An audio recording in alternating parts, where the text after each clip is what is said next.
Shalom semuanya, apa kabar? Kembali kita berada dalam program World of Wisdom bersama dengan saya, Pastor Okan. Hari ini kita sama-sama akan merenungkan kebenaran firman Tuhan. Biarlah lewat renungan firman Tuhan ini hidup kita sama-sama semakin diberkati oleh Tuhan. Beberapa hari yang lalu gereja Tuhan, umat Tuhan semua merayakan hari kenaikan Tuhan Yesus ke sorga. Sebelum Tuhan Yesus naik ke sorga, dan dikatakan pada saat itu waktu dia mulai terangkat dan ada malaikat berkata kepada murid-muridnya dan berkata bahwa Yesus yang naik ke sorga akan datang kembali dengan cara yang sama. Memang tentang kedatangan Tuhan tidak ada yang tahu, anak pun tidak tahu.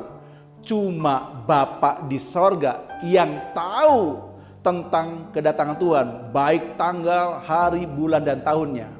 Tetapi bagian kita sebagai orang percaya, kita ini harus berjaga-jaga. Setuju ataupun tidak setuju, Tuhan Yesus pasti akan datang untuk kali yang kedua, menjemput gerejanya.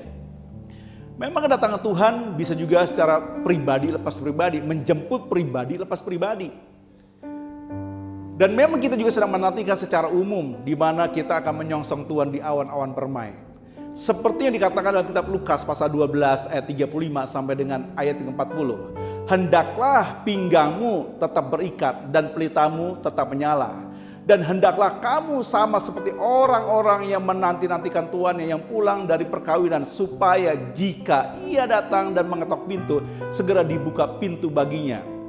Berbahagialah hamba-hamba yang didapati tuannya berjaga-jaga ketika ia datang. Aku berkata kepadamu, sesungguhnya ia akan mengikat pinggangnya dan mempersilahkan mereka duduk makan, dan ia datang melayani mereka. Ayat 38. Dan apabila ia datang pada tengah malam atau pada dini hari dan mendapati mereka berlaku demikian, maka berbahagialah mereka. Ayat ke-39.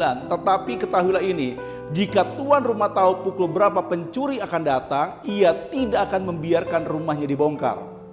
Hendaklah kamu juga siap sedia, karena anak manusia datang pada saat yang tidak kamu sangkakan. Dari ayat ini diibaratkan bahwa kedatangan Tuhan itu dalam tanda petik itu seperti pencuri, artinya tidak ada yang tahu. Tetapi bagian kita nih harus terus berjaga-jaga. Kalau kita sebagai tuan rumah mengetahui bahwa pencuri akan datang ke rumah kita, maka kita pertama tidak akan tertidur. Yang berikutnya kita akan memperkuat keamanan di rumah kita. Dengan cara apa? Kita minta tolong bantuan mungkin keamanan, security, ataupun pihak kepolisian. Yang berikutnya kita akan terus memperkuat pintu maupun jendela rumah kita. Mungkin menambah kunci, diberikan teralis yang lebih kuat lagi. Agar apa? Agar pencuri ataupun rampok tidak bisa masuk ke rumah kita. Dan saat ini ketika kita menyadari bahwa Tuhan Yesus segera datang, seharusnya kita, gereja Tuhan, umat Tuhan, kita terus mau berjaga-jaga. Dan kita mau terus memperhatikan kehidupan kita, agar kita semakin hari semakin serupa dengan gambaran Kristus. Di dalam hal berjaga-jaga, salah satunya kita ini harus menjaga hati kita. Seperti apa yang tertulis dalam kitab Amsal pasal 4 ayat 23. Jagalah hatimu dengan segala kewaspadaan, karena dari sana terpancar kehidupan. Di dalam hati manusia ini harusnya ada kasih Tuhan. Dalam hati manusia ini ada damai sejahtera. Dalam hati manusia ini ada pengampunan. Dalam hati manusia ini harusnya ada ketulusan.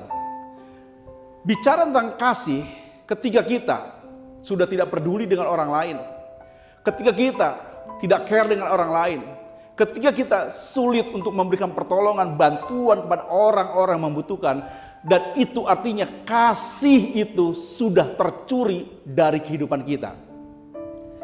Untuk itu mari kita mau perhatikan pribadi kita. Kita mau introspeksi diri, kita mau perhatikan keadaan kasih yang ada di hati kita. Apakah kita masih peduli dengan orang lain? Apakah kita masih ada rasa empati dengan orang lain? Apakah kita masih bisa atau mampu atau mau melakukan pertolongan terhadap orang yang membutuhkan? Tetapi kalau semuanya itu tidak ada pada kita, berarti kasih itu sudah tercuri. Yang berikut dikatakan dalam kasih itu atau dalam hati itu harusnya ada pengampunan. Ketika kita sulit mengampuni orang lain, ketika kita justru mengeraskan hati kita, ketika kita justru terus hidup dalam dendam, maka itu artinya pengampunan yang harusnya kita lepaskan dan tidak ada pada diri kita, itu artinya pengampunan itu sudah tercuri. Dan yang berikut dikatakan, dalam hati ini harusnya ada damai sejahtera. Hari-hari ini keadaan tidak lebih baik. Dengan situasi pandemi COVID-19, banyak orang mengalami ketakutan, banyak orang mengalami stres, banyak orang mengalami depresi, banyak orang mengalami yang namanya kekecewaan dan lain sebagainya. Ketika itu terjadi pada kita, itu artinya damai sejahtera itu sudah tercuri. Yang berikutnya dikatakan ketulusan. Mari, ketika kita sebagai pelayan Tuhan, kita mau melayani Tuhan dengan tulus. Ketika kita membantu orang, membantu dengan tulus tanpa kita minta pamrih. Ketika kita masih minta pamrih, kita ada hitung-hitungan dan lain sebagainya, artinya kita ini ketulusan itu sudah tercuri. Jadi sekali lagi, hari ini kita mau berjaga-jaga, periksa hati kita. Bagaimana kita bisa berjaga-jaga? Kita harus melekat dengan Tuhan. Kita harus terus merenungkan kebenaran firman Tuhan. Kita mau terus beribadah dengan setia. Kita mau terus bergaul dengan orang-orang kudusnya. Ketika kita melakukan ini semua, dan kita percaya semakin hari kita akan semakin serupa dengan gambaran Kristus. Yang mengerti kata amin. Mari kita tundukkan kepala kita dan kita berdoa. Terima kasih Bapak buat renungan singkat hari ini. Dan kami percaya Bapak, Engkau yang akan memberkati setiap umat-Mu yang menyaksikan program ini. Biar mereka semakin hari semakin bertumbuh.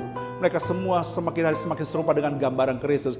Berkati semuanya Bapak. Dan kami percaya Tuhan, kedatangan-Mu sudah di ambang pintu. Dan bagian kami mau terus berjaga-jaga. Terima kasih Bapak, terima kasih, berkati umat-Mu. Di dalam nama Tuhan Yesus, haleluya, amin.